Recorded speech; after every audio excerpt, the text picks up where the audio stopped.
Hello fighters, আজকে আমরা শুরু করব ফিজিক্যাল কেমিস্ট্রির ফার্স্ট চ্যাপ্টার ক্লাস 11 এর ভীষণ ইম্পর্ট্যান্ট একটা topic for class 11 as well as class 12 until and unless you clear your entrance examinations. এই চ্যাপ্টারটা তোমরা অলরেডি ক্লাস 9-এ করেছো, যারা সিবিএসসিতে ছিলে অ্যাটমস অ্যান্ড মলিকিউলস বলে চ্যাপ্টার, অ্যান্ড যাদের ক্লাস 10-এ আইসিএসসি বোর্ডে ছিলে তারা স্টয়চিওমেট্রি অ্যান্ড মোল কনসেপ্ট বলে এই চ্যাপ্টারটা করেছো অলরেডি।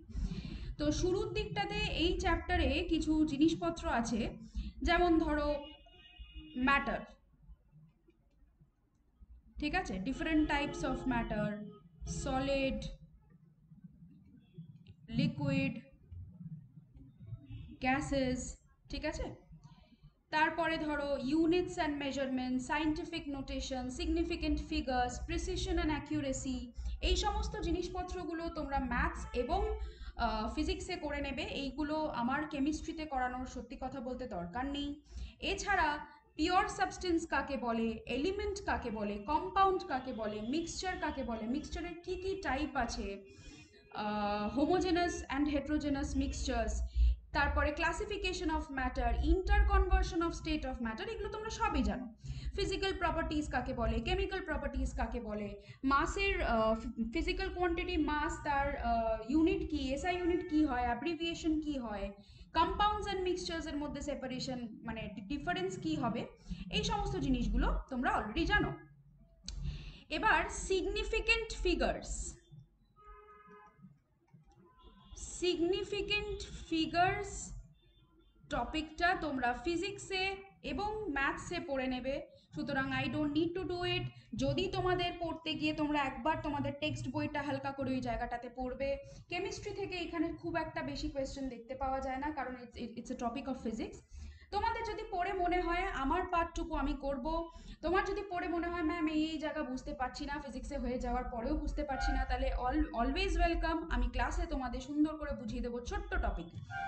ক্লিয়ার? আচ্ছা, এইবার আমরা যেখান থেকে চ্যাপ্টারটা শুরু করব সেই জায়গাটাও তোমাদের কম বেশি করা, সেটা হচ্ছে ল অফ,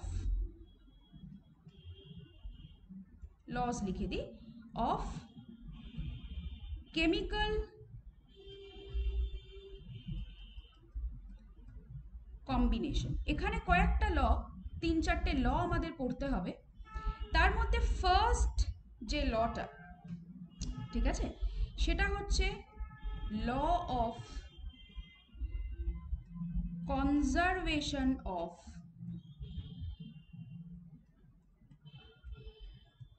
মাস, ঠিক আছে। It was given by Anton, কোনো কোনো বইতে অ্যান্টনি লেখা থাকে, কোনো কোনো বইতে অ্যান্টয়েন লেখা থাকে, অ্যান্টয়েন ল্যাভোইশিয়ার, ঠিক আছে। এটা মোরাললেস সবাই জানো, আইসিএসসি সিবিএসসি তোমরা প্রত্যেকেই law of conservation of mass পড়েছো। কোথায় পড়েছো? যেখানে তোমরা ব্যালেন্সিং অফ কেমিক্যাল ইকুয়েশনস শিখেছিলে, কেন ব্যালেন্স করতে হচ্ছিল একটা স্কেলিটাল ইকুয়েশনকে, তার রিজনটা ছিল to follow or to obey the law of conservation of mass। এবার দেখে নেওয়া যাক law of conservation of mass মানেটা কি বোঝাচ্ছে। দ্যাট ম্যাটার, এটা আমরা অলরেডি জানি, can neither be created nor be destroyed, ঠিক আছে। তাহলে আর একটা ওয়ার্ডে এই লটা কি বলছে, যে total mass of the reactant will be equal to the total mass of the product, ঠিক আছে।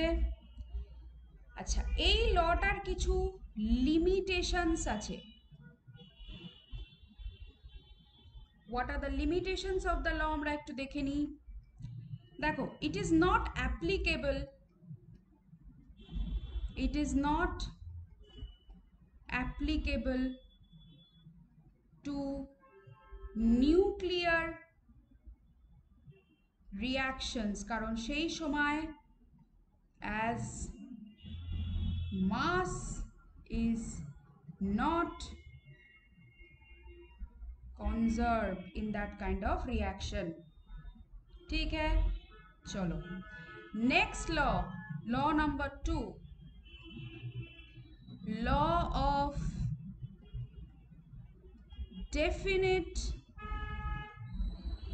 proportion, right? এই লটা দিয়েছিল জোসেফ প্রাউস্ট। নামটা ইম্পর্টেন্ট নয়, বাট অনেক সময় ম্যাচ দ্য ফলোয়িং চলে আসতেই পারে, সিলেবাসে আছে, একবার রিডিং করে নেবে, কোয়েশ্চেন সলভ করে নেবে, তখন মনে থেকে যাবে। ঠিক আছে, definite proportion, law of definite proportion আমাদের কি বলছে?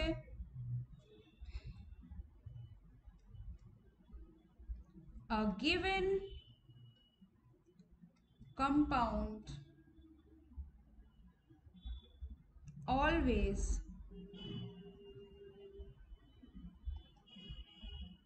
contains exactly the same proportion of elements by mass। এই লটারও কিন্তু কিছু লিমিটেশনস আছে, অ্যান্ড সেটাও তোমাদের যেইদের পড়তে হবে। ইট does not depend on the source। কথাটার মানে কি? ধরো H2O, ঠিক আছে, H2ওর যদি মাসের রেশিওটা আমরা দেখি, তাহলে হাইড্রোজেনের অ্যাটমিক মাস কত? 1, আর অক্সিজেনের অ্যাটমিক মাস 16। এটা আমরা শিখবো একটু পরে, আবার যারা জানো না অলরেডি, সিবিএসসিরও জানার কথা, আইসিএসসিরও এগুলো জানার কথা। হাইড্রোজেন তাহলে দুটো আছে, তাহলে এর মাস কত হবে? 2, ওয়েট অথবা মাস, আর অক্সিজেন আছে 16, তাহলে রেশিও কত হচ্ছে? 1:8, রাইট? যখন 1:8 রেশিওতে কম্বাইন করবে, only then H2O is possible to be form, right? ধরো carbon dioxide CO2 can be obtained from different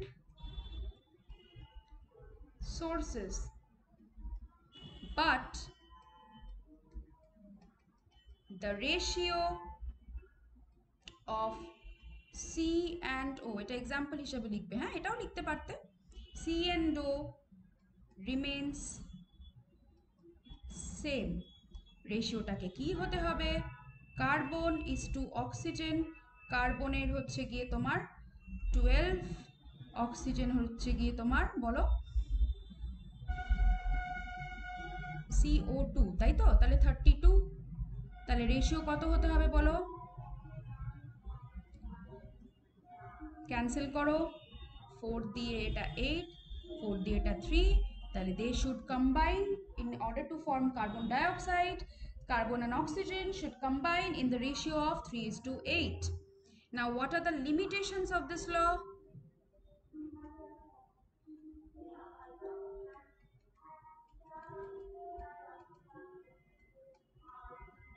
Limitations of the law দেখা যাক।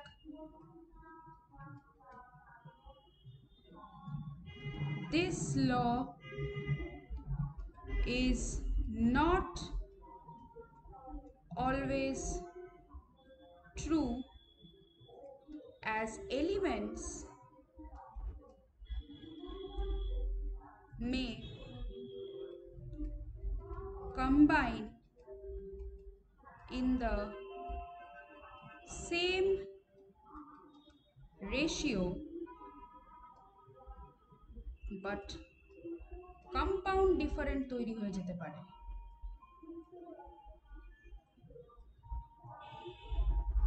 may be different, তাহলে এক্সাম্পল যদি দিই, এক্সাম্পল ধরো C:8:O, এটা কি রেশিওতে কম্বাইন করবে? 12:,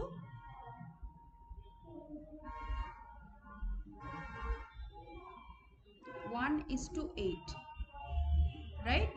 12 তো 12:1:8 রেশিওতে, ঠিক আছে? আচ্ছা, মে ফর্ম টু কম্পাউন্ডস এই রেশিওতে। আমি একটু রেশিওটা চেক করে নেব কম্পাউন্ড দুটো লিখে, হ্যাঁ? C2H5OH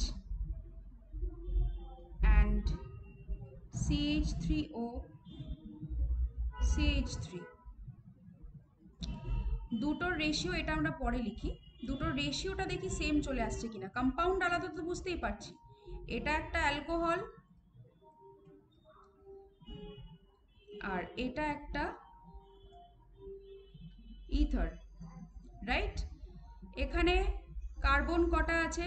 কার্বন, হাইড্রোজেন আর অক্সিজেনের রেশিওটা বের করব। কার্বন আছে দুটো মানে 24, হাইড্রোজেন আছে হচ্ছে গিয়ে 6টা, আর অক্সিজেন আছে একটা মানে 16। তাহলে তুমি যদি এটাকে রিডিউস করে দাও তাহলে কত আসছে?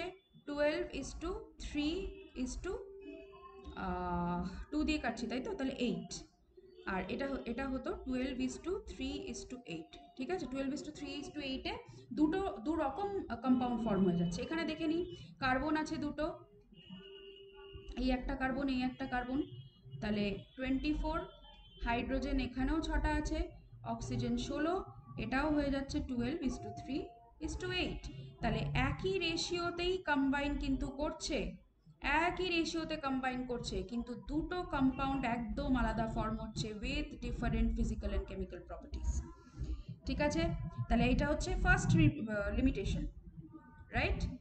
Number 2,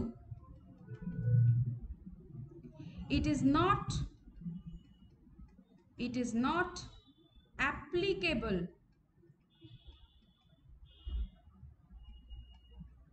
when isotopes of an element are involved, ঠিক আছে? in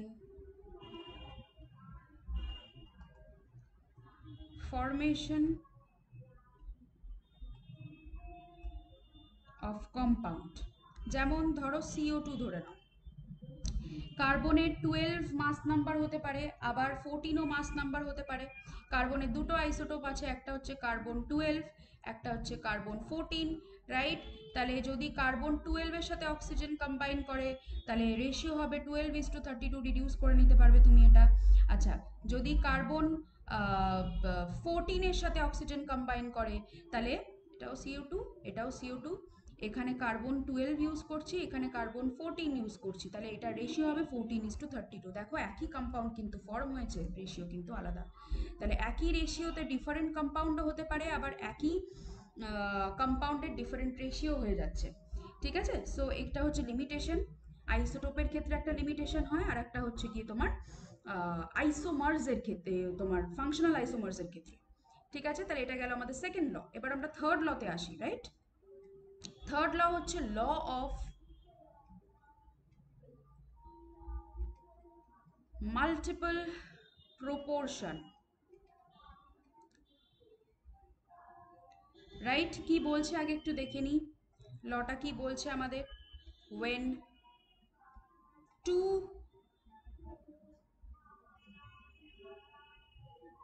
element combine to form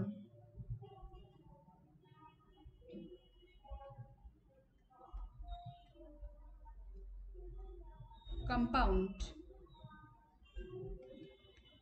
the different masses, আচ্ছা, to form more than one compound লিখে নিও, হ্যাঁ?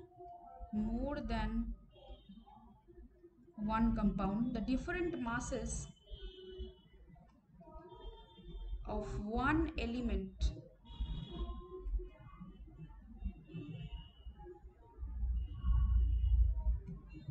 that combine with other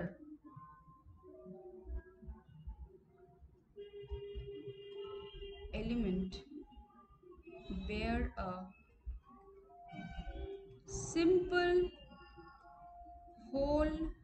number ratio to 1 another. যেমন একটা এক্সাম্পল দিই, oxide, carbon dioxide হতে পারে, কার্বন মনোক্সাইডও হতে পারে, right? Mass of carbon, mass of oxygen,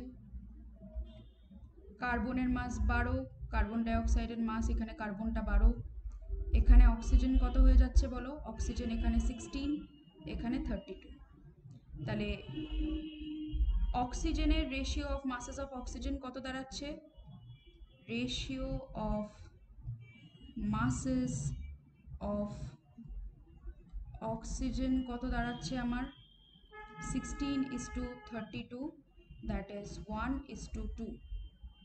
ঠিক আছে, this is a simple whole number ratio. Okay, এটার আর একটা এক্সাম্পলও আছে, একটু ওয়েট করো।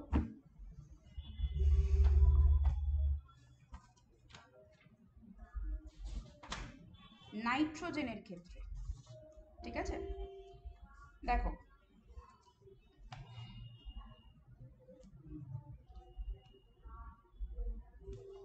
নাইট্রোজেনের আমরা বিভিন্ন অক্সাইডস জানি, তাই তো?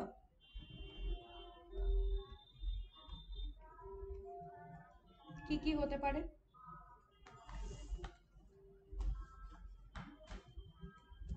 একটা হচ্ছে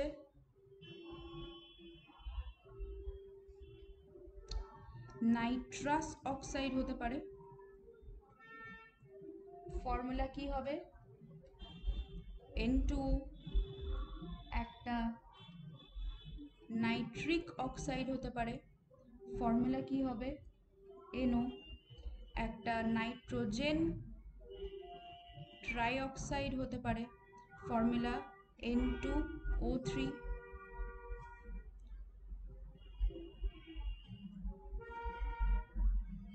একটা নাইট্রোজেন টেট্রক্সাইড হতে পারে, অথবা এটাকে নাইট্রোজেন ডাইঅক্সাইড বলি, রিপ্রেজেন্ট দুরকম ভাবেই করা যেতে পারে, N2O4 or NO2। আর একটা নাইট্রোজেন পেন্টক্সাইড হতে পারে,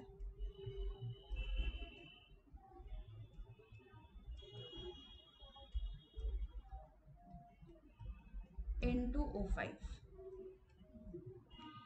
এদের প্রত্যেকের মধ্যেই নাইট্রোজেনের মাসটা আমরা একটু দেখে নিই।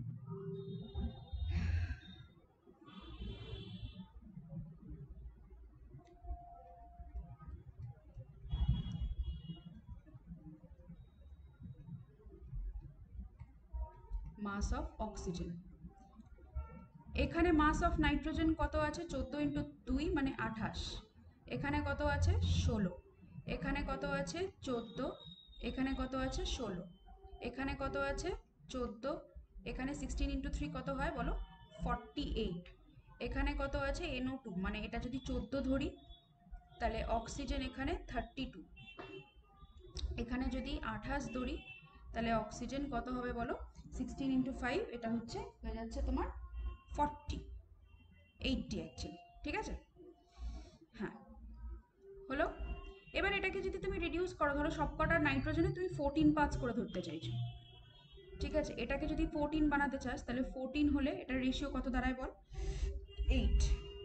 আর কোনটা 28 আছে, এটা যদি 14 হয় এটার রেশিও 40 দাঁড়ায়। ঠিক আছে, তাহলে এভরি 14 পার্টস অফ নাইট্রোজেনের জন্য নাইট্রাস অক্সাইডের ক্ষেত্রে 8 parts of by mass oxygen লাগবে। এই ক্ষেত্রে 14 পার্টস নাইট্রোজেনের সাথে 16 parts of oxygen is combining by mass অবশ্যই। এখানে 14 পার্টসের সাথে 48 পার্টস ইজ কম্বাইনিং, এখানে 14 এর সাথে 32, এখানে 14 এর সাথে 40। তাহলে রেশিও অফ অক্সিজেন কি দাঁড়াচ্ছে আমার বল? 8:16:48:32:40। তাহলে আমরা কি দেখলাম? যে একটা পার্টিকুলার এলিমেন্ট একটা পার্টিকুলার কম্পাউন্ডের সাথে যখন তোমার বন্ড করছে, তখন সেই যার সাথে বন্ড করছে তার রেশিও ডিফারেন্ট হতে পারে, keeping the ratio of one element fixed, right? Okay, 3 number law আমাদের, 3 নম্বর হয়ে গেল না, 4 নম্বর ল। 4 নম্বর ল হচ্ছে গিয়ে গে-লুসেক্স ল। গে-লুসেক্স ল কি বলছে? আচ্ছা, এটা পুরোটা লিখিনি। অফ কম্বাইনিং, এটা করেছো তোমরা, কম্বাইনিং ভলিউম। কি বলছে? At a given temperature and pressure, the volumes of all gaseous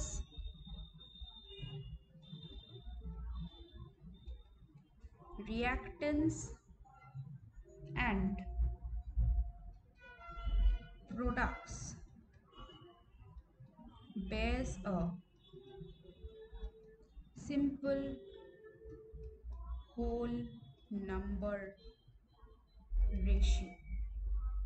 Example, H2 আর Cl2 gaseous state combine করে to form 2HCl, এটাও gaseous। তাহলে এটা 1 ভলিউম বাই ভলিউম যদি মানে কম্বিনেশনটাকে আমরা ধরি, এটা 2 ভলিউম তৈরি হচ্ছে। তাহলে ভলিউমের রেশিও কি? সিম্পল হোল নাম্বার রেশিও 1:1:2, তাই তো? তাহলে ratio of volume of gases আমার কত দাঁড়াচ্ছে? 1:1:2। তোমাদের যদি এটা আমার কথাটা বলা একটু তাড়াতাড়ি লাগে, তাহলে সেই ক্ষেত্রে তোমরা একটু স্পিডটা ড্রপ করে নিও। আর একটা এক্সাম্পল আমরা করতে পারি, সোজা এক্সাম্পল, N2 প্লাস 3H2, এই ইকুয়েশনটা পড়েছো সবাই, গিভস 2NH3। এটা 1 ভলিউম কম্বাইন করে 3 ভলিউমের সাথে টু গিভ 2 ভলিউম। তাহলে রেশিও কত? 1:3:2, রাইট? হয়ে গেল। লাস্ট ল, 5 নম্বর ল আমাদের,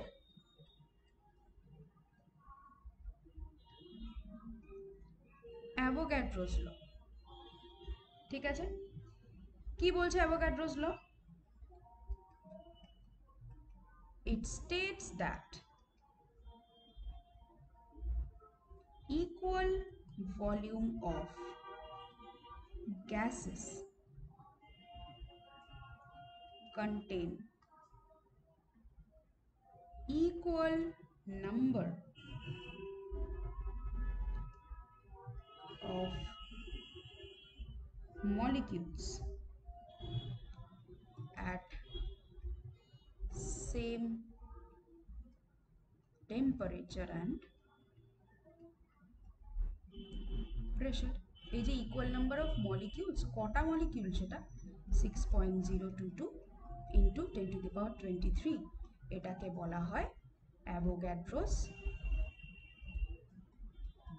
নাম্বার। মানে 1 ভলিউম অফ হাইড্রোজেনে যে কটা অ্যাটমস থাকবে, যে কটা মলিকিউলস থাকবে, 1 ভলিউম অফ N2O2O3, যেই গ্যাসই তুমি ইউনিভার্সে নিয়ে নাও না কেন, সেখানেও এমখানা মলিকিউলসই থাকবে, রাইট? ওকে,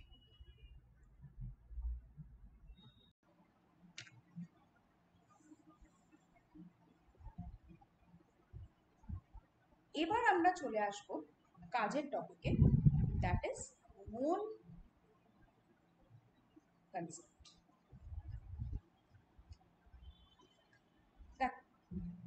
মোল কনসেপ্টটা কি? হোয়াট ইজ মোল? মোল কনসেপ্টটা জানতে হলে আমাকে আগে মোলটা কি সেটা দেখতে হবে। দেখো, mole is a unit of say substance, ঠিক আছে, বা unit of amount of substance, to be more precise তুমি বলতে পারো। এবার এক্সাক্ট ডেফিনেশন কি দাঁড়ায়? Mole is the amount of substance that contains as many particles as there are in the atom, exactly 0.012 kg of তোমার carbon chloride. ঠিক আছে, এইবার এই যে মোলটা তোমরা ক্লাস 9-এ পড়েছো, তোমরা ক্লাস 10-এ পড়েছো, যারা সিবিএসসি তারা ক্লাস 9-এ পড়েছো। What is mole? Mole is a junction. ঠিক আছে, ধরো আমি যদি ওয়ারিয়রের ভিডিও তোমরা দেখে থাকো তাহলে দেখবে আমি এক্সাম্পলটা দিয়েছিলাম, অনেকেই এক্সাম্পলটা দিয়ে থাকে যে ইটস আ জাংশন। ঠিক আছে, মোল থেকে তুমি মাসে কনভার্ট করতে পারো, মোল থেকে তুমি ভলিউমে কনভার্ট করতে পারো, ভলিউম থেকে তুমি মোলে আসতে পারো, মোল থেকে তুমি নাম্বার অফ পার্টিকেলসে যেতে পারো।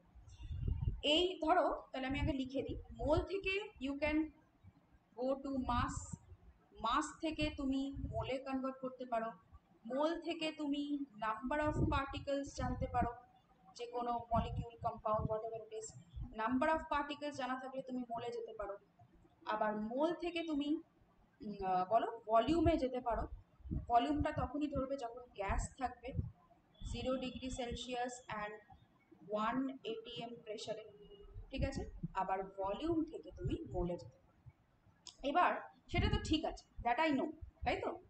কিন্তু এই মাস থেকে যদি তোমাকে ভলিউমে যেতে হয়, ঠিক আছে, মাস থেকে যদি তোমার ভলিউমে যেতে হয়, মাথায় রাখবে আগে কিন্তু তোমাকে মোল ফাইন্ড করে তারপরে ভলিউমে যেতে হবে। আবার ভলিউম থেকে যদি নাম্বার অফ পার্টিকেলসে যেতে হয় তাহলে আগে মোল, ভলিউম থেকে আগে মোলে যাবে, তারপরে মোল থেকে নাম্বার অফ পার্টিকেলসে আসবে। নাম্বার অফ পার্টিকেলস থেকে মাসে যেতে গেলে নাম্বার অফ পার্টিকেলস থেকে আগে তোমরা মোলে যাবে, তারপর মোল থেকে তোমরা মাসে আসবে। ক্লিয়ার? তাহলে মোল ঘুরেই আমাকে একটা পার্টিকেলস মানে একটা টাইপ অফ ফিজিক্যাল কোয়ান্টিটি থেকে আর একটা টাইপ অফ ফিজিক্যাল কোয়ান্টিটিতে যেতে হবে। এটা একটু আমি মুছে দিই, ক্লিয়ার করে দিই।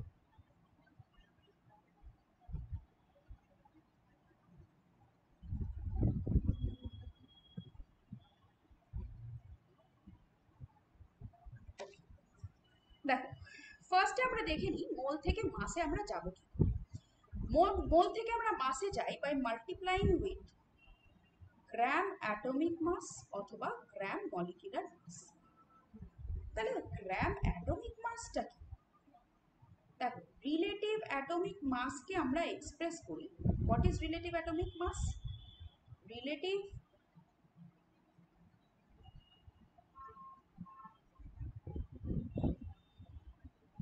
রিলেটিভ অ্যাটমিক মাস ধরো আমি H2O বের করব, এটা হচ্ছে উইথ রেসপেক্ট টু একটা অ্যাটম কার্বন 12 এর 112 পার্টের থেকে কতটা হেভি, সেটা রিপ্রেজেন্ট করতে ইউজ করি আমরা রিলেটিভ অ্যাটমিক মাস। তাহলে with respect to carbon 12 find করি আমরা হচ্ছে রিলেটিভ অ্যাটমিক মাস। এটার ইউনিট হচ্ছে AMU। এখন কারেন্টলি ইউও ইউজ করা যায়। যদি H2O রিলেটিভ অ্যাটমিক মাস আমরা বের করি তাহলে কি হবে? H2O তো রিলেটিভ অ্যাটমিক মাস বেরোবে না, রিলেটিভ মলিকুলার মাস। আমরা একটা অ্যাটম ধরে সে কি ধরবো, চলো ঠিক আছে নাইট্রোজেন। নাইট্রোজেনের রিলেটিভ অ্যাটমিক মাস কত হবে? 14 AMU or simply 14। ঠিক আছে, রিলেটিভ অ্যাটমিক মাস আর গ্রাম অ্যাটমিক মাস কি? রিলেটিভ অ্যাটমিক মাস যখন গ্রামে এক্সপ্রেস করব আমরা, ঠিক আছে, গ্রামে এক্সপ্রেস করব মানে এই যে নাইট্রোজেনের ক্ষেত্রে আমরা কত লিখবো? 14 গ্রাম লিখবো। অক্সিজেনের ক্ষেত্রে আমরা কত লিখবো? অক্সিজেনের ক্ষেত্রে 16 গ্রাম লিখবো। সেই ক্ষেত্রে রিলেটিভ অ্যাটমিক মাসকে যেহেতু গ্রামে এক্সপ্রেস করছি তার জন্য এটাকে বলা হয় গ্রাম অ্যাটমিক মাস। ক্লিয়ার? আচ্ছা, এবার রিলেটিভ মলিকুলার মাস, সেটাও এই যে কার্বন 12 এর থেকে কতটা বেশি হেভি, কার্বন 12 এর 1/12 অফ দ্য মাসের থেকে কতটা হেভি, সেটা আমরা রিলেটিভ মলিকুলার মাস সেভাবে ফাইন্ড করি। তাহলে এটা হচ্ছে কি রিলেটিভ মলিকুলার মাস। এক্সাম্পল যদি বলি H2O, হাইড্রোজেন 2, অক্সিজেন 16, টোটাল হয়ে যাচ্ছে 18 AMU or simply 18U। আচ্ছা, গ্রাম মলিকুলার মাস তাহলে কি করে বের করব? H2O, H2O এই যে সেম বেরোবে কিন্তু 18 গ্রাম বেরোবে। তাহলে এখানে আমরা কি শিখলাম? মোল থেকে যখন আমরা মাসে যাব তখন গ্রাম অ্যাটমিক মাস, যদি অ্যাটম থাকে তাহলে গ্রাম অ্যাটমিক মাস দিয়ে, আর যদি মলিকুলার মাস থাকে মানে মলিকিউল থাকে তাহলে মলিকুলার মাস দিয়ে কি করতে হবে? মাল্টিপ্লাই করতে হবে। ক্লিয়ার? তাহলে মোল থেকে মাসে যেতে হলে আমাকে গ্রাম অ্যাটমিক মাস বা গ্রাম মলিকুলার মাস দিয়ে মাল্টিপ্লাই করতে হবে। সিমিলারলি মাস থেকে যদি ঘুরে তোমাকে একটা ওজন দিয়ে দেওয়া আছে, সে 3.2 গ্রাম অফ অক্সিজেন মানে কত মোল। তাহলে 3.2 গ্রাম দিয়ে দেওয়া মানে তোমাকে মাস প্রোভাইড করে দেওয়া। তুমি simply you will divide the mass by gram atomic mass or gram molecular mass, right. Mole থেকে যদি তুমি ভলিউমে যাও কি করবে, 22.4 লিটার দিয়ে মাল্টিপ্লাই করবে। মনে রাখবে 1 mole of any gas at 0 degree Celsius and 1 atm pressure contains, এটা তোমরা নিচে লিখবে, আমি ভুল করে উপরে লিখে ফেলেছি, contains 22.4 litre of any gas, শুধু গ্যাস হতে হবে। 22.4 লিটার মানে আমরা 22400 ml বলতে পারি, or 22400 সেন্টিমিটার কিউব বলতে পারি, ঠিক আছে।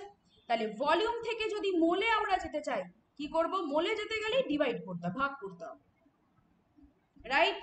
তাহলে 1 মোল অফ, তাহলে 2 মোল অফ সে অক্সিজেন কত ভলিউম হবে বলো, 2 into 22.4 litre. 2 mole of any gas in the universe, তুমি ধরে নাও নাইট্রোজেন ধরে নাও, সেটাও কিন্তু 22.2 ইন্টু 22.4 লিটার। ক্লিয়ার? চলো আচ্ছা, এবার আমরা মোল থেকে যদি নাম্বার অফ পার্টিকেলসে যাই তাহলে কি করব। নাম্বার অফ পার্টিকেলস বলতে আমি কি বোঝাচ্ছি, it can be atoms, it can be molecules, it can be electrons, number of electrons, it can be number of protons, আচ্ছা আর কি আর কি আর কি আপাতত এই কটাই থাক, আরো কিছু মনে পড়লে বলবো। মোল থেকে নাম্বার অফ পার্টিকেলস আসতে গেলে অ্যাভোগাড্রো নাম্বার দিয়ে মাল্টিপ্লাই করতে হবে, আর নাম্বার অফ পার্টিকেলস থেকে মোলে গেলে অ্যাভোগাড্রো নাম্বার দিয়ে ভাগ করতে হবে। অ্যাভোগাড্রো নাম্বারটা আবার কি, যারা জানো তারা জানো, যারা না জানো আমি দেখিয়ে দিচ্ছি। আমি there for 10 to the power 23। দেখো এবার এটা না অনেক বইতে তোমরা 6.023 ইন্টু 10 টু দি পাওয়ার 23 পাবে, ঠিক আছে, ডাজেন্ট রিয়েলি ম্যাটার। আমিও স্কুলে অঙ্ক করেছি 6.023 দিয়ে। এখন মেজরিটি বইতে এনসিআরটিতেও 6.022 আছে, কে চুকে দেখবে তো তোমরা কে 6.023 আছে। ইট ডাজেন্ট রিয়েলি ম্যাটার, কারণ তুমি এমনিতেও অ্যাপ্রক্সিমেশন নিয়ে অঙ্ক করবে, তুমি 6 ধরে অঙ্ক করবে পরবর্তীকালে, so it doesn't matter for us. তো তুমি এটাই, আমার মনে হয় তোমরা হিলার্স তো এটাই মনে রাখো। ক্লিয়ার? চলো এবার আমরা মোল কনসেপ্টটা একটু একটু বুঝলাম, আমরা এবার কয়েকটা অঙ্ক করব, ঠিক আছে। ওকে চলো এবার আস্তে আস্তে আমরা অঙ্ক শুরু করি কয়েকটা, এরপরে আমাদের পার্সেন্টেজ কম্পোজিশন করতে হবে, একটি এম্পিরিক্যাল ফর্মুলাগুলো দেখতে হবে আজকের ক্লাসে। এনিওয়ে একদম সিম্পল অঙ্ক দিয়ে শুরু করছি। Find the volume and mole in 56 gram nitrogen at STP standard temperature pressure, ঠিক আছে। কি করে বের করব, মোলার মাস অফ নাইট্রোজেন কত, 28 গ্রাম, গ্রাম মোলার মাস বলতে পারো, ঠিক আছে। আচ্ছা তোমাকে আগে ভালো করে বুঝে নাও কি বের করতে দিয়েছে, মাস দিয়ে দিয়েছে, রাইট। ভালো করে দেখো, তোমাকে মাস দিয়ে দিয়েছে, মাস থেকে মোলে যেতে হবে আর মাস থেকে ভলিউমে যেতে হবে।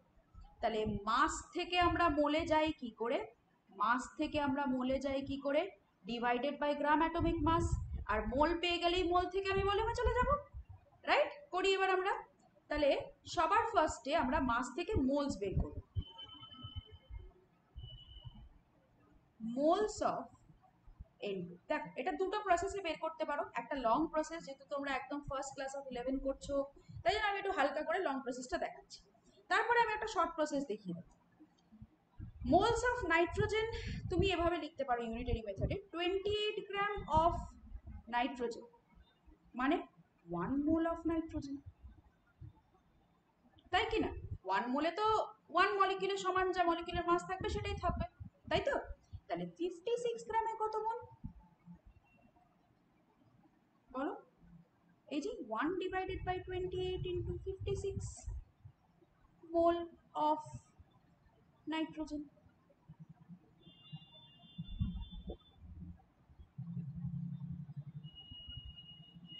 রাইট, বের করে ফেলেছি আমরা মোল। আচ্ছা, ভলিউমটা বের করে ফেলি, আমি তারপরে তোমাদের একটা বেসিক ফর্মুলা দিয়ে দিচ্ছি। নেক্সট হচ্ছে কি ভলিউম। দেখ, আমরা দেখেছি 1 mole of any gas at STP contains কত বলো, 22.4 লিটার। তাহলে আমার কাছে কত মোল আছে, 2 মোল আছে। তাহলে 1 mole of N2 বা contains না লিখে occupies লিখি, তাই তো, ভলিউমে occupies লিখি। occupies ইংলিশটা ঠিক হচ্ছিল, occupies 22.4 liter at STP। তাহলে আছে কত মোল, 2 মোল of N2 occupies 22.4 into 2 liter at STP, কত দাঁড়ায়, 44.8 লিটার at STP। এবার মাথায় রাখবে, যদি মোল বের করতে দেয়, এটা একটু বক্স করে সাইডে লিখে নেবে হাইলাইট করে। যদি মাস থেকে মোল বের করতে হয়, যদি নাম্বার অফ পার্টিকেলস থেকে মোল বের করতে হয়, যদি ভলিউম থেকে মোল বের করতে হয়, একটা ফর্মুলা দিয়ে তোমরা করতে পারো। সেটা হচ্ছে given weight by molecular weight, অথবা given volume by 22.4 লিটার। এটা ইউনিট দেখে করবে, এটা 22.22400 সেন্টিমিটার কিউবও হতে পারে, 22400 ml হতে পারে, কনভার্সন তোমরা পারো তাহলে। আচ্ছা, নাম্বার অফ পার্টিকেলস যদি ধর নাম্বার অফ মলিকিউলস যদি দেয়, তাহলে given number of molecules by Avogadro number কি 6.022 into 10 to the power 23। Right, next অঙ্কটা আমরা করি। তোমরা আস্তে আস্তে করো, ধীরে সুস্থে করো, এখানে কিন্তু যা প্রবলেম আছে তোমরা পরের দিন ক্লাসে জিজ্ঞেস করবে। 2 নম্বর অঙ্ক পারিনি, 3 নম্বর অঙ্ক পারিনি, প্লিজ বি ফ্রি। ক্যালকুলেট, আর একটা সোজা অঙ্ক, the volume and mass of 0.2 mole of O3 at STP। তাহলে ভলিউম ক্যালকুলেশন করবে কি করে, আচ্ছা কি দিয়ে দিয়েছে, মোল দিয়ে দিয়েছে, ভলিউম আর মাস বের করতে বলেছে। তাহলে যদি আমরা ফার্স্টে ভলিউম বের করি, 1 mole of O3 at STP 22.4 litre occupy করবে। আছে কত মোল, 0.2 মোল। তাহলে কি করবে এটা, 22.4 ইন্টু 0.2, তাই তো। তাহলে এটা আমি তোমাদের ফর্মুলা দিয়েও দেখাচ্ছি। তাহলে এটা কত হবে, এটা 4.48 লিটার। ভলিউম আমাদের বেরিয়ে গেল। যদি তুমি বলো ম্যাম করে ফর্মুলা দেখিয়েছো, ফর্মুলা দিয়ে দেখাও। ওকে, ভেরি নাইস, ভলিউমের, তাই তো, তাহলে এইটা ইউজ করব। তাহলে ফর্মুলাটা কি, mole equals to given volume by 22.4 litre. Volume বের করতে দিয়েছে, মোল দেওয়া আছে, 0.2 মোলের জায়গায় বসা 22.4, ওপরে গিভেন ভলিউম, মানে ভলিউম লিখতে পারিস, গিভেন ভলিউম ওটা নিজেদের মতো করে চেঞ্জ করে দিস, তোরা তো জানিস। আচ্ছা, তাহলে এখানে কি হচ্ছে, 22.4 ইন্টু 0.2 ইকুয়ালস টু ভলিউম বেরিয়ে যাচ্ছে, একই জিনিস বেরোবে 4.48। যেটা খুশি সেটা ইউজ করবে, পরবর্তীকালে ক্লাসে আমি এটা বেশি ইউজ করব। ঠিক আছে, আমি ইউনিটারি মেথড লিখতে অনেকটা সময় লাগে। মাস কি করে বের করবে, 0.2 মোল আছে, মাসের জন্য তোমার দেখো কি করেছিলাম আমরা, মোল থেকে যদি মাসে যেতে হয়, মোল থেকে মাসে যাওয়ার জন্য গ্রাম অ্যাটমিক মাস বা গ্রাম মলিকুলার মাস দিয়ে বের করেছিলাম না। তাহলে এটা তো O3 মলিকিউল আছে, তাহলে আগে গ্রাম মলিকুলার মাস অফ O3 বের করতে হবে। O3 16 ইন্টু 3 মানে কত আসছে বল, এটা আসছে 48 গ্রাম, তাই তো। ওকে, তাহলে কি দিয়ে করবো, ইউনিটারি মেথড দিয়ে করি, করো ইউনিটারি মেথড দিয়ে করো। তাহলে 1 মোল অফ O3 মানে হচ্ছে 48 গ্রাম। তাহলে 0.2 মোল of O3 equals to 48 into 0.2 গ্রাম। তাহলে কত আসে এটা? 9.66 আসবে, মানে 96 43, হ্যাঁ 9.6 গ্রাম। এটা যদি তুই বলিস যে আমি ফর্মুলা দিয়ে মারবো, মারো, very nice. Mole equals to given mass by molecular gram molecular mass. Mole 0.2 দিয়ে দেওয়া, গিভেন মাস তুমি কত ইউজ করবে না, গিভেন মাসই বের করতে দিয়েছে, মাস লিখে দিই, হ্যাঁ গিভেন মাসটা বাজে লাগে লিখতে। আচ্ছা জিএমএম কত বেরোলো রে? 48, 48 বের কর। একই জিনিস করছিস, এক জায়গায় ডেটা লিখছিস, এক জায়গায় ডেটা লিখছিস না। 9.6, ওহো 9.6 গ্রাম, রাইট, ইজি, ভালো লাগছে। চলো পরের 2 নম্বর করছিলাম না রে। ওকে, লেটস ডু কোয়েশ্চেন নাম্বার 3। কোনটা? চলো এটা করি। ফাইন্ড আউট দ্য মোলস, এটা কর, এটা পারবি তো, একই রকম হয়ে যাচ্ছে। Find out the mass of 10 to the power 21 atoms of copper. তো বিপদ হয়ে গেল, সব লিখতে দিয়ে দিয়েছি কপার টপার। বলে দিই কপারের অ্যাটমিক ওয়েট হচ্ছে 63.5, এটা আস্তে আস্তে রেডিও হয়ে যাবে, জিঙ্কে 65.3 ভোল্ট, এভাবেই মনে রেখেছি, ঠিক আছে। আচ্ছা এটা এবার কি করব? ফার্স্টে আমাদের তো অ্যাটমস দিয়ে দিয়েছে, very nice. Number of moles আমরা কি করে বের করি অ্যাটমস থেকে? দিয়ে দিয়েছি ফর্মুলা, চিন্তার কোনো কারণ নেই। এই যে number of moles given number of molecules by NA. এবার মলিকিউলস না দিয়ে তোমাকে এটা এটা অ্যাটমসেরও ইকুয়েশন হতে পারে।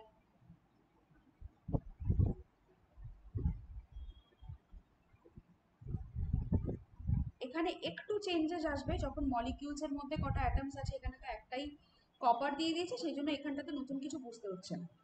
নাম্বার অফ মোলস আমরা আপাতত কি করব, কি করে বের করব বলো?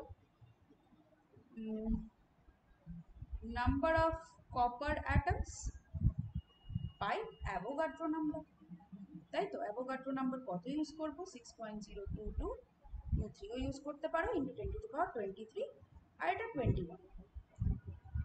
এটা কত হয়ে যাবে? 21 মাইনাস 23 বাই 6.022, 10⁻, মাইনাস কত দাঁড়াচ্ছে? 2 বাই 6.022। আচ্ছা এখান থেকে একটা 10 আমি ধার নিয়ে নিই, কেমন? 10⁻³ বানিয়ে নিলাম। এই যে এখান থেকে একটা 10 যদি আমি ধার নিই, তাহলে এটা আর একটা ডিভাইডেড বাই, মানে ইন্টু 10 করে ডিভাইড 10 করতে হবে না? তাহলে 6.022, এটা অ্যাপ্রক্সিমেটলি তোর কত আসবে?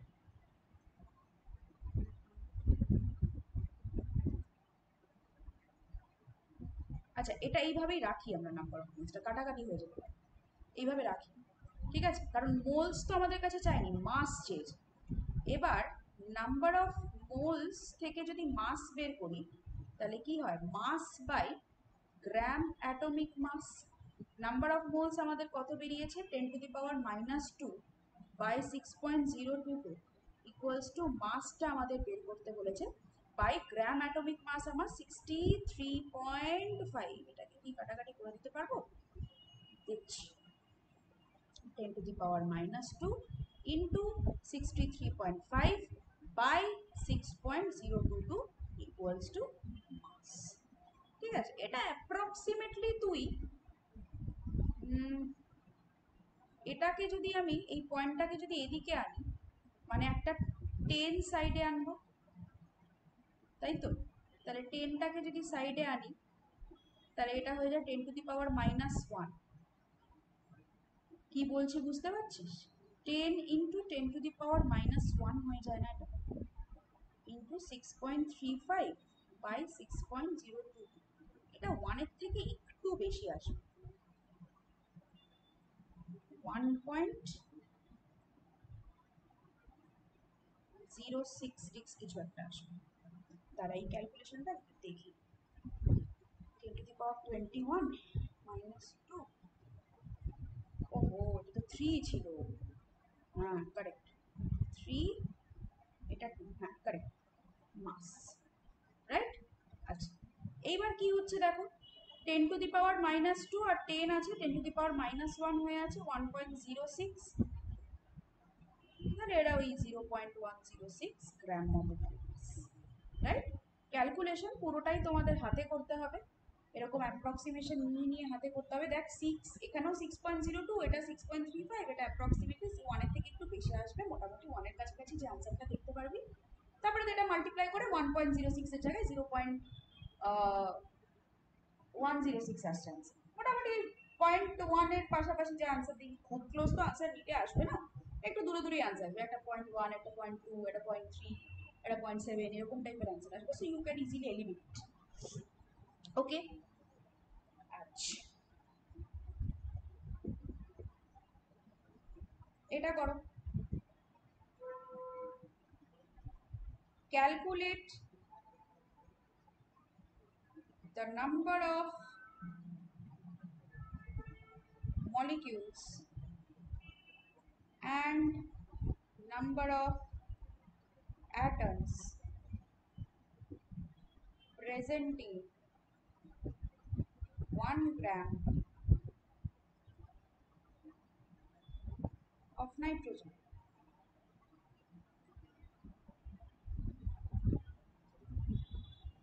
আচ্ছা, number of molecules, number of atoms বের করতে গেলে আমাকে দিয়ে দেওয়া আছে মাস, মাস থেকে নাম্বার অফ পার্টিকেলস বের করতে বলেছে। মলিকিউলস অ্যাটম সবই তো পার্টিকেলস এর মধ্যে চলে এলো না, তাহলে আমাকে কি বের করতে হবে? আগে মোলস বের করতে হবে। Very simple, number of moles আমি বের করব কি করে? নাম্বার অফ মোলস আমি বের করব given mass by molecular mass. Given mass আমার কত? 1 গ্রাম। মলিকিউলার মাস আমার কত? নাইট্রোজেন তো, মানে 14 ইন্টু 2 মানে 28, 28 গ্রাম। তাহলে নাম্বার অফ মোলস 1/20। এই অবধি থাক, ক্যালকুলেশনটা এখানে করবি না, কারণ তোকে নাম্বার অফ মোলস বের করতে দেয়নি, তোকে দিয়েছে নাম্বার অফ মলিকিউলস। আচ্ছা, নাম্বার অফ মলিকিউলস যদি আমার বের করতে হয় তাহলে কি করতে হবে? আচ্ছা দেখো তো, নাম্বার অফ মোলস এর এটাও তো ফর্মুলা শিখলাম,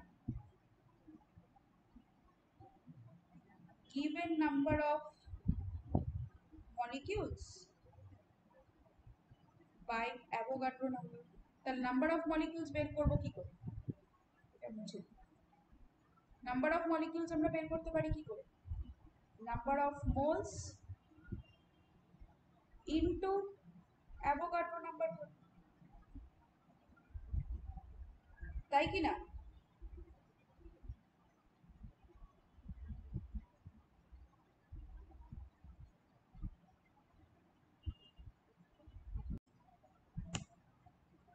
তাহলে নাম্বার অফ মোলস আমি কত পেয়েছিলাম? 1/20। তাহলে অ্যাভোগাড্রো নাম্বারকে দিয়ে 28 দিয়ে ভাগ করলেই আমি নাম্বার অফ মলিকিউলস পেয়ে যাব।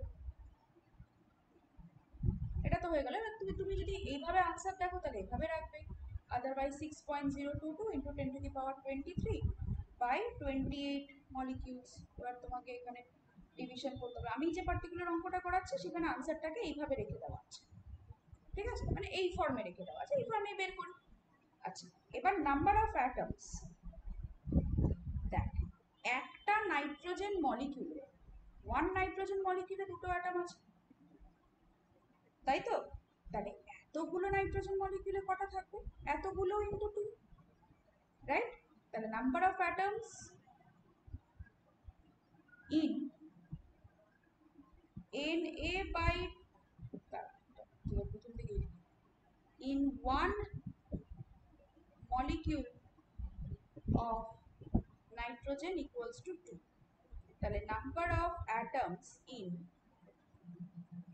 Na by 28 molecule of nitrogen কত হচ্ছে?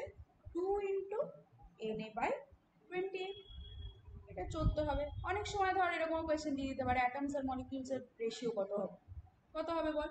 দাঁড়া, এটা কোয়েশ্চেনে নেই, তবু আমি করাচ্ছি। ধর মলিকিউলস এর, কালকে নিটে এরকম একটা প্রশ্ন চলবে, অ্যাটমস এর রেশিও কত, মলিকিউল কত বের করেছিস? Na/28।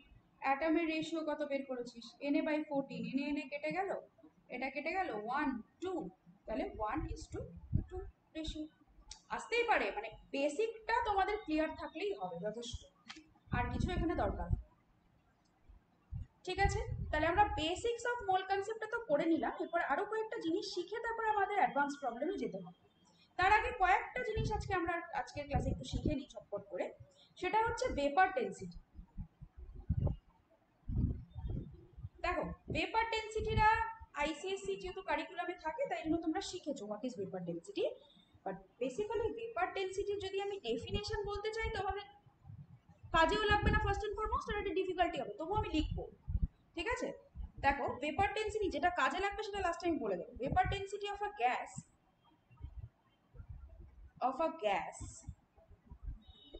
is the ratio of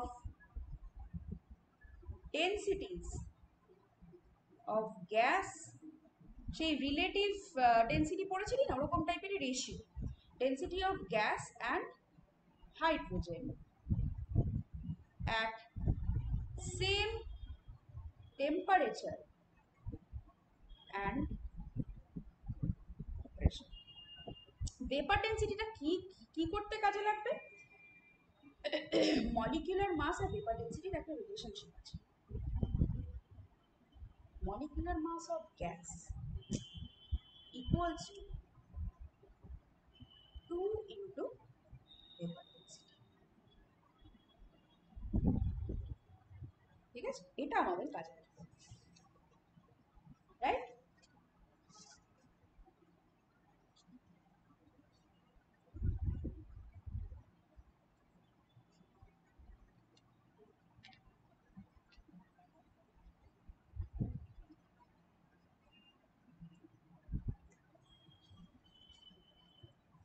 আচ্ছা, তোদের আমি একটা ভালো অঙ্ক দিচ্ছি, একটু কর তো। ভেপার ডেন্সিটিটা কি এখানে কাজে লাগছে? এক সেকেন্ড একটু দেখুন যারা। না, বাট এই অঙ্কটা খুব ভালো অঙ্ক, এটা কর। এটা বহুবার এসছে নিচে। ক্যালকুলেট দ্য নাম্বার অফ, এরকম টাইপের অঙ্ক আসতে পারে আমার, অ্যাটমস, এতক্ষণ যা কনসেপ্ট শিখেছো সেটা নিয়েই চালাবে কাজ। Present in 1 drop of water having mass 1.8 gram। ঠিক আছে, আচ্ছা তাহলে 1 ড্রপ ওয়াটারের মাস দিয়ে দিয়েছে তোকে, নাম্বার অফ অ্যাটমস বের করতে বলেছে। তোরা চাইলে স্ক্রিনটা পজ করে নিয়ে অঙ্কটা করে তারপরে আমাকে, ঠিক আছে, তারপরে আমার সলিউশনটা তোরা দেখ, কারণ তো পারার কথা। আগে আমাকে কি বের করতে হবে? দেখ, মাস দিয়ে দিয়েছে, এখান থেকে নাম্বার অফ মোলস আমি কিন্তু খুব ইজিলি বের করে ফেলতে পারবো। মোলস অফ H2O কত হবে? Weight by molecular weight. Weight কত দেওয়া? 1.8 গ্রাম। মলিকুলার ওয়েট তোমরা সবাই জানো কত হয়, H2O, হাইড্রোজেন 2 into 1 প্লাস অক্সিজেনের 16 মানে 18 গ্রাম, তাই তো? তাহলে এটা 0.1, ক্লিয়ারলি 0.1 মনে হচ্ছে, রাইট? আচ্ছা, তাহলে 1 মোলে কটা মলিকিউল থাকে? এন খানা মলিকিউল থাকে।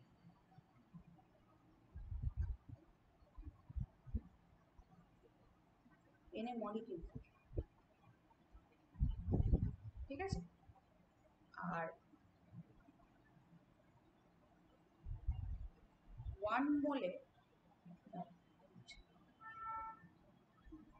আগে মলিকিউলটা বের করি। তাহলে 0.1 মোলে কটা মলিকিউল থাকবে? 0.1 এনএ মলিকিউলস থাকবে, রাইট? এবার তোকে মলিকিউল কি চেয়েছে? না, তোকে চেয়েছে নাম্বার অফ অ্যাটমস। তাহলে 1 মলিকিউল অফ H2O তে কটা অ্যাটম থাকে? দেখ, দুটো হাইড্রোজেন একটা অক্সিজেন, তাহলে টোটাল কটা আছে বল?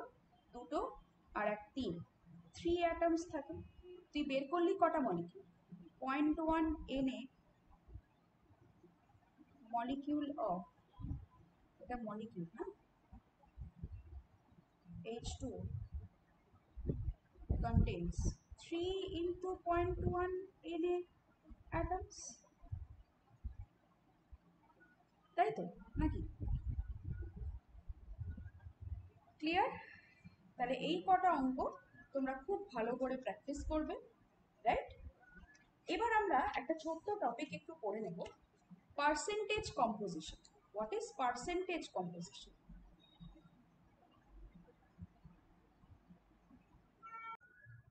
ওকে, এবার দেখা যাক হোয়াট ইজ পার্সেন্টেজ কম্পোজিশন।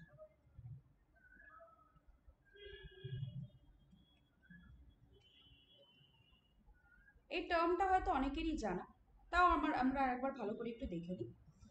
দেখো, পার্সেন্টেজ কম্পোজিশন অথবা মাস পার্সেন্টেজ বলতে পারি, mass percent of an element. What is it? It is the, যেই এলিমেন্টটার আমি মাস পার্সেন্ট বের করতে চাইছি, mass of that element in the compound by molecular mass of the compound into 100। ঠিক আছে? আচ্ছা, আর একটা জিনিস শিখে রাখো, পার্সেন্টেজ ইল্ড কাকে বলবো?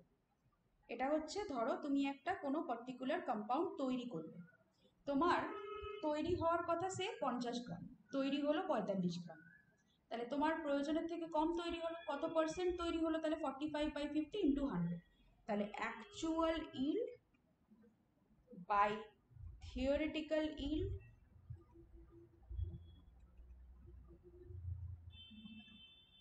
ইন্টু 100। ঠিক আছে, এর সাথে সাথে আমরা আরো কয়েকটা জিনিসপত্র দেখে নিই। একটা হচ্ছে গিয়ে মলিকুলার ফর্মুলা কাকে বলি?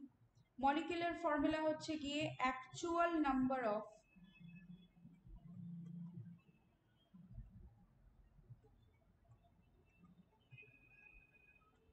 each individual atom in any molecule। আর এম্পিরিক্যাল ফর্মুলা কাকে বলি? Smallest whole number ratio of the constituent atom within the molecule। একটু দেখে রাখো, তারপরে আমি এক্সাম্পল দিচ্ছি। Molecular formula equals to empirical formula n times, তার n times। ঠিক আছে, তাহলে মলিকুলার ফর্মুলা ওয়েট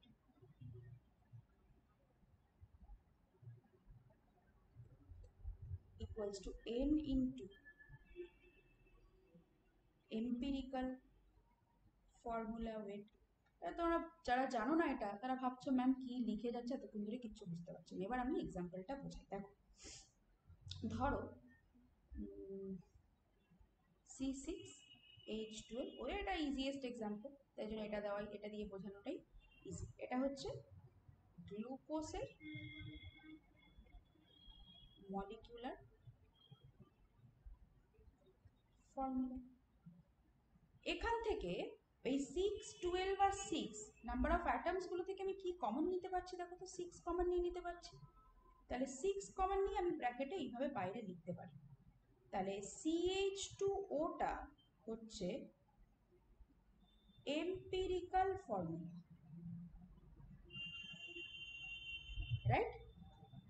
তাহলে এন ফ্যাক্টরটা কি এখানে, কত টাইমস হচ্ছে empirical formula molecular formula? 1/6 time, বা molecular formula is 6 time then that of empirical formula, তাই তো? তাহলে যদি মলিকুলার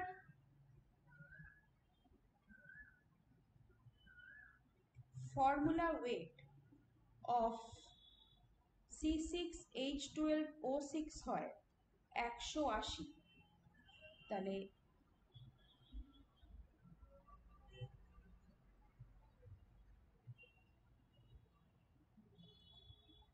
এম্পেরিক্যাল ফর্মুলা ওয়েট কত হবে 180/6, তাই তো দেখলাম এম্পেরিক্যাল ফর্মুলা ওয়েট বের করতে গেলে মলিকুলার ফর্মুলাকে দিয়ে তার মানে 9 n দিয়ে ভাগ করতে হবে, n এখানে 6, তাহলে এটা আসবে 30, রাইট। আবার কি জানলাম আমরা একটু আগে, যে molecular weight equals to 2 into paper density, তাই তো 2 ইন্টু পেপার ডেন্সিটি। এবার আমরা পার্সেন্টেজ কম্পোজিশনের এম্পেরিক্যাল ফর্মুলা আর একটা আমরা ক্লাসিফিকেশন শিখবো, তবে সেটা আমরা ক্লাসে শিখবো কি করে অঙ্কটা করতে হয়। পার্সেন্টেজ কম্পোজিশন তো আমরা শিখে নিতেই পারি। কোয়েশ্চেন করি একটা, সেকেন্ড দাঁড়াও। ধরো তোমাকে বের করতে দিল calculate percentage composition of Epsom salt.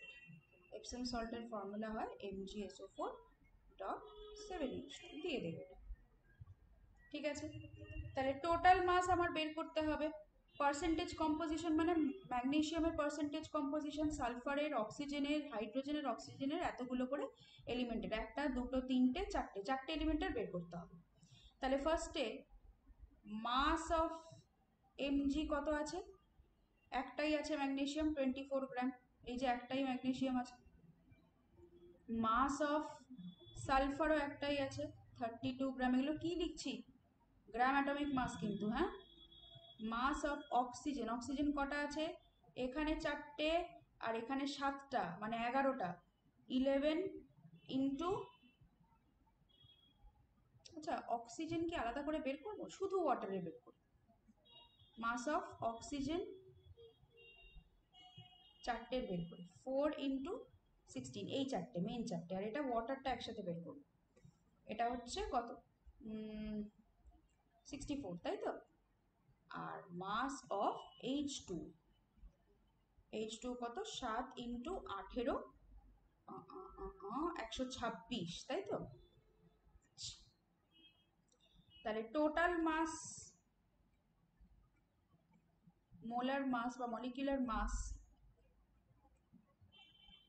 Of MgSO4.7H2O কত হয়, 24 প্লাস 32 প্লাস 64 প্লাস 126, অ্যাড কর 24 32 হয় 56, 56 আর এদিকে 4 হয় হচ্ছে কি 60, 120 120 120 240, 240 হচ্ছে 246, 246, রাইট রাইট। তাহলে পার্সেন্টেজ অফ Mg কত হবে, Mg নিজস্ব ওজন 24 ছিল, 24/246 ইন্টু 100 কত আসে, এটা ক্যালকুলেশন করে দেখো 9.75। পার্সেন্টেজ অফ সালফার কত ছিল 32, 32/246 ইন্টু 100, এটা আমার দাঁড়ায় 13.01%। পার্সেন্টেজ অফ অক্সিজেন আমার কত ছিল 64/246 ইন্টু 100, 26.02%। পার্সেন্টেজ অফ H2O আমার কত 126/246 ইন্টু 100, এটা আসে 51.22%। এটা সবকটা হিসেব করে দেখ, অ্যাপ্রক্সিমেটলি 100% হিসেবে। ক্লিয়ার, বুঝতে পেরেছো? যে কটা অঙ্ক করালাম এই অবধি তোমরা ভালো করে প্রিপেয়ার করে রাখবে। See you guys offline next week.